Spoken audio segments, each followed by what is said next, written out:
हरे कृष्ण कृष्ण राधे राधे कृष्ण हरे हरे।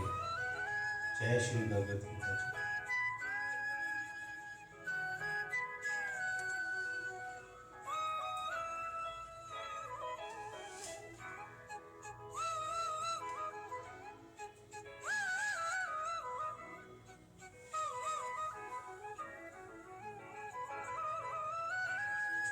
इस प्रकार अपना नित्रव्य निश्चव्य प्रकट कर देने पर भी अब अर्जुन को संतोष नहीं हुआ और अपने निश्चय में शंक उत्पन्न हो गई। तब वे फिर कहने लगे, शंका उत्पन्न हो गई तो वो फिर कहने लगे, ना चेत द्वित जन कतर्नो गरियो यदा जयम यदि वा नो जययु यानेव हत्वा न जिजीविषामस्ते सुवसितता प्रमुखे धृतराष्ट्र।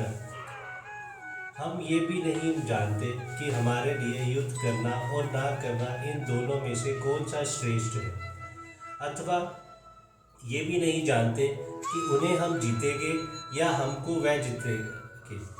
और जिनको मारकर हम जीना भी नहीं चाहते हैं वह ही हमारे आत्मीय धृतराष्ट्र के पुत्र हमारे मुकाबले में खड़े हैं। हमारे लिए युद्ध करना या ना करना इनमें कौन सा श्रेष्ठ है, ये हम नहीं जानते। इस वाक्य का भाव, इससे अर्जुन ये भाव दिखलाए हैं कि हमारे लिए क्या करना श्रेष्ठ है, युद्ध करना या युद्ध का त्याग करना। इस बात का भी हम निर्णय नहीं कर सकते क्योंकि युद्ध करना तो क्षत्रिय का धर्म माना गया है और उससे फल स्वरूप होने वाले कुछ कुलनाश को महान दोष भी बतलाया गया है। हम जीतेंगे या हमको वह जीतेंगे, इस वाक्य का क्या भाव है? इस वाक्य से अर्जुन ये भाव दिखलाए हैं कि यदि एक पक्ष में हम नहीं मान ले कि युद्ध करना ही श्रेष्ठ है तो फिर इस बात का भी पता नहीं कि जीत हमारी होगी या उनकी। जिनको मारकर हमको जीना भी नहीं चाहते वह ही हमारे आत्मीय धृतराष्ट्र के पुत्र मुकाबले में खड़े हैं, इस वाक्य का भाव है। इस वाक्य से अर्जुन ये भाव दिखलाए हैं कि यदि हम ये मान ले कि जीत हमारी ही होगी तो भी युद्ध करना श्रेष्ठ नहीं मालूम होता, क्योंकि जिनको मारकर हम जीना भी नहीं चाहते वह ही दुर्योधनादि हमारे भाई मरने के लिए हमारे सामने खड़े हैं। अतएव यदि हमारी जीत भी हुई तो इनको मार कर ही होगी। इससे हम ये निर्णय ना कर सके कि हमारे लिए क्या करना उचित है। इस प्रकार कर्तव्य का निर्णय करने में अपनी असमर्थता प्रकट करने के बाद अब अर्जुन भगवान की शरण ग्रहण करके अपना निश्चित कर्तव्य बतलाने के लिए उनसे प्रार्थना करते हैं। काप्रणय दोषोपहत स्वभाव पृच्छ आमी तत्वा तवा धर्म संबूढ़ चेता यच्छ शेष्य से यानिनी श्रीवित ब्रूहि तन्मे शिष्य यस्तेह शाति मा तवा प्रपननम। इसके लिए कार्यत रूप दोष से उपहत हुए स्वभाव वाला तथा धर्म के विषय में मोहित चित्त हुआ मैं आपसे पूछता हूँ कि जो साधन निश्चित कल्याणकारक हो वह मेरे लिए कहे, क्योंकि मैं आपका शिष्य हूँ, इसलिए आपकी शरण हुए मुझको शिक्षा दीजिए। पुण्य दोष क्या है? अर्जुन ने जो अपने को उससे उपहत स्वभाव कहा है, इसका क्या तात्पर्य है? कृपण शब्द विभिन्न अर्थों से व्याहत होते हैं। पहला, जिसके पास पर्याप्त धन है परंतु जिसकी धन में इतनी प्रबल आसक्ति और लोभ है कि जो दान और भोगादि के न्याय सडगन और उपयुक्त अवसरों पर भी एक पैसा खर्च नहीं करना चाहता, उस कंजूस को कृपण कहते हैं। मनुष्य जीवन का शास्त्र समस्त और संत जनानुमोदित प्रधान लक्ष्य है। भगवान के तत्वों को जानकर उन्हें प्राप्त कर लेना। जो मनुष्य इस लक्ष्य को भूलकर विश्व भोगों में ही अपना जीवन खो देता है, उस मूर्ख को भी कृपण कहते हैं।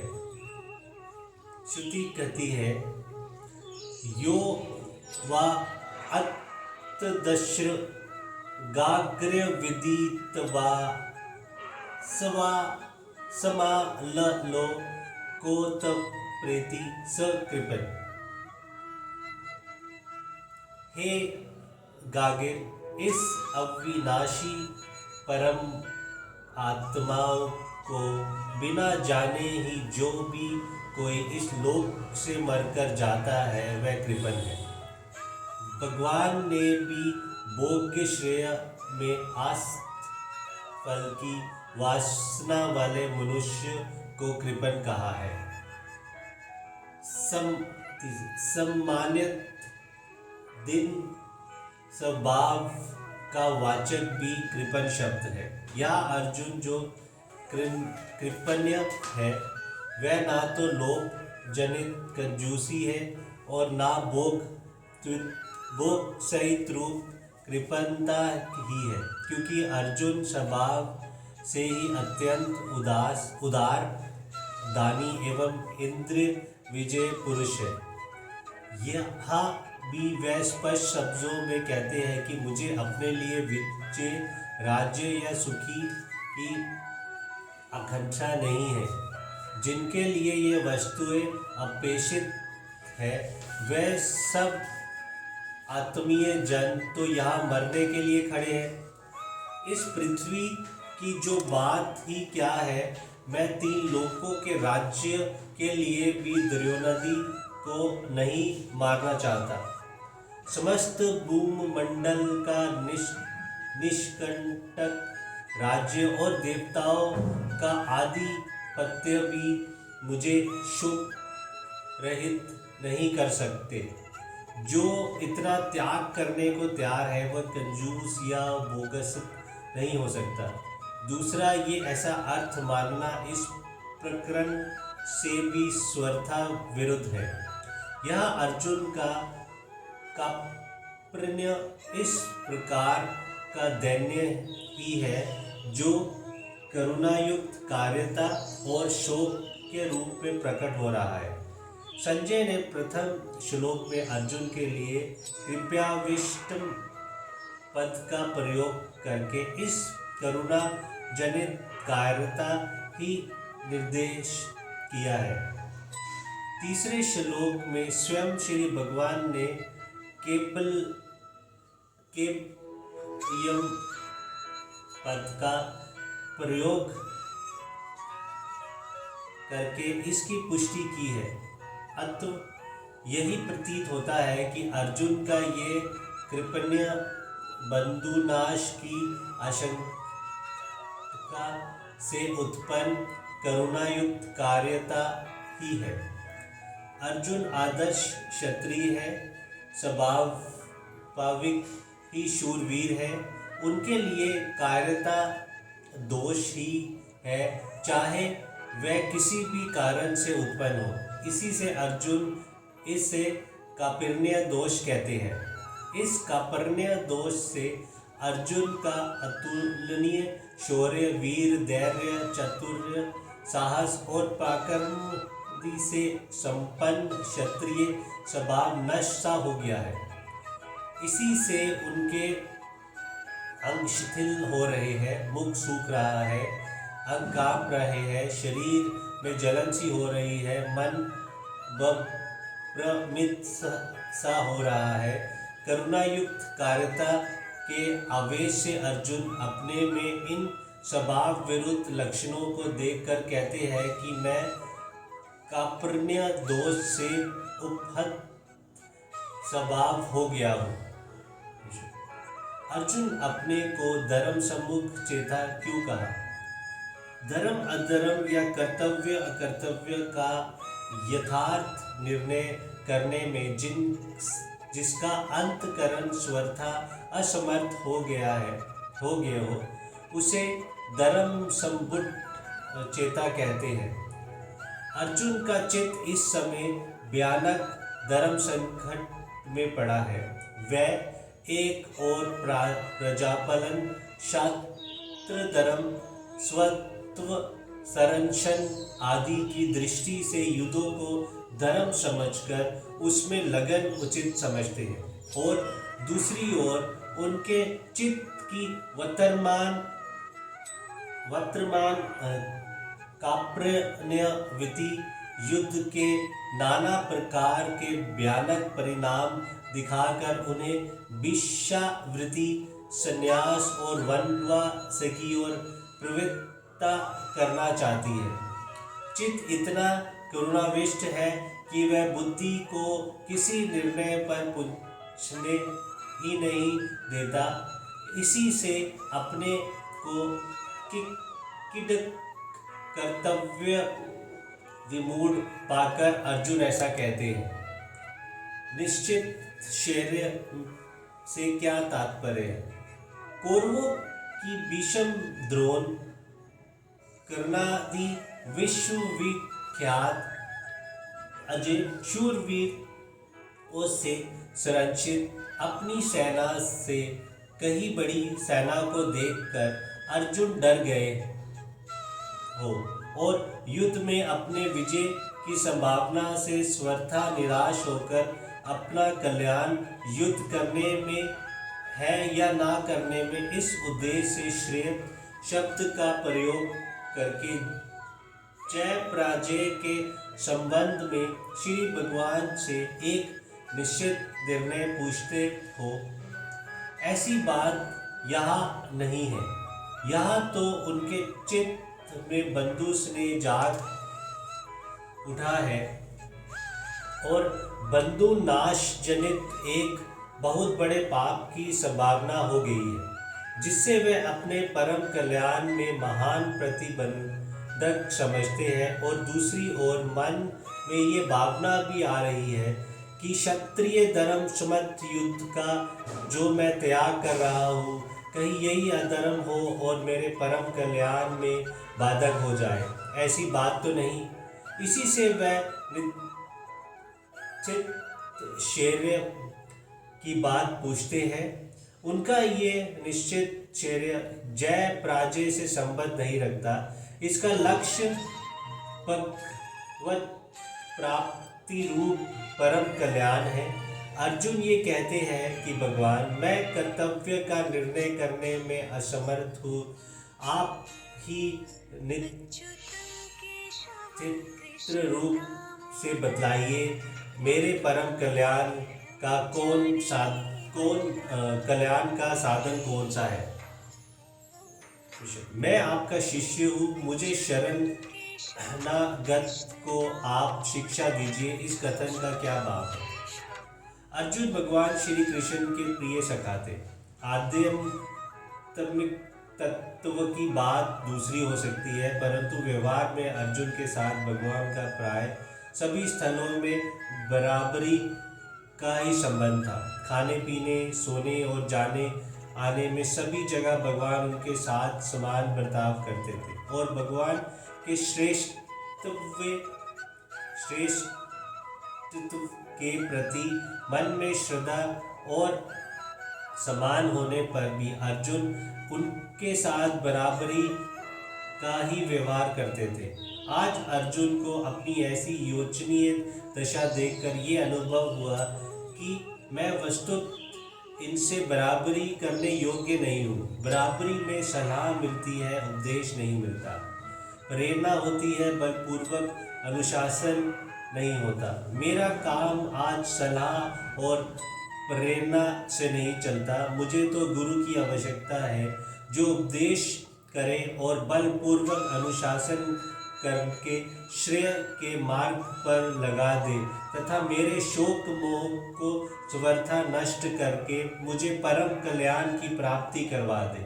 और श्री कृष्ण से बढ़कर गुरु मुझे कौन मिल सकता है, परंतु गुरु की उपदेश अमृत धारा तभी बरसती है जब शिष्य रूपी क्षेत्र उसे ग्रहण करने के लिए प्रस्तुत होता है।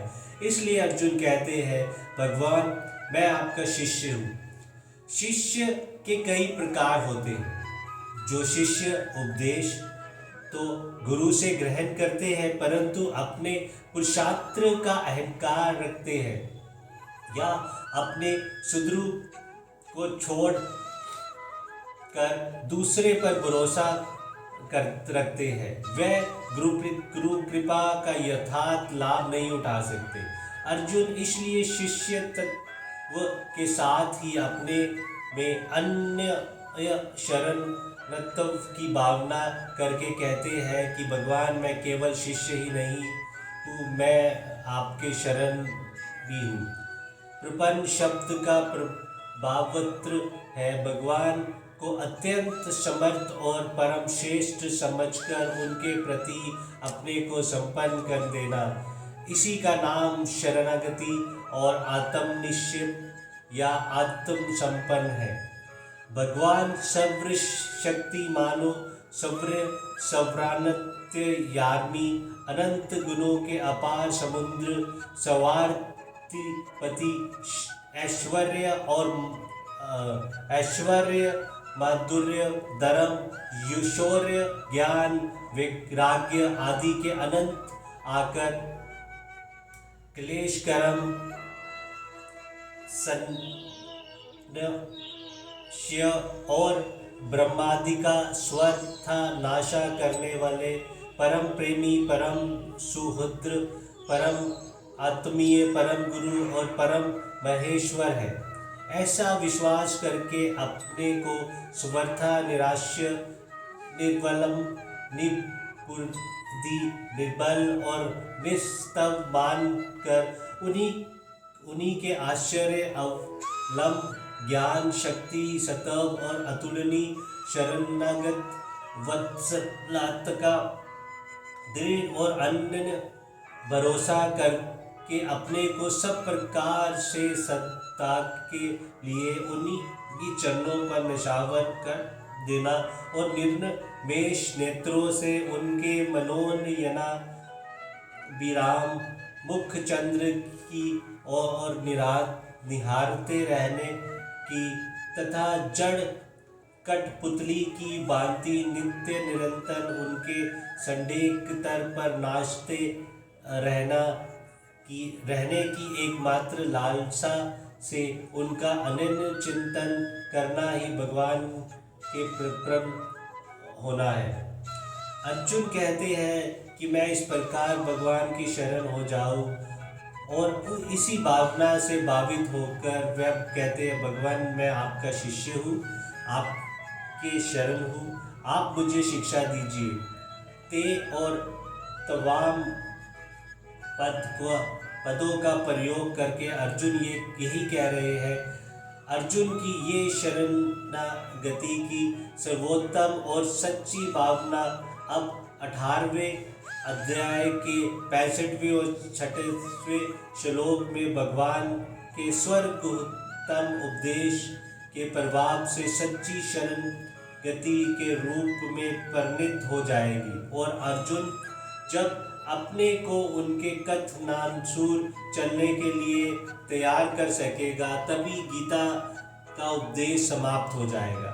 वस्तुत इस श्लोक से गीता की साधना का आरंभ होता है। यही उपदेश के उपकर्मा बीज है और स्वर्तमान प्रतिद्य यज्ञ श्लोक में ही इस साधना की सिद्धि है, वही उपसरण है। जय हरे कृष्ण हरे कृष्ण हरे कृष्ण राधे कृष्ण कृष्ण राधे, हरे कृष्ण कृष्ण राधे राधे कृष्ण हरे हरे।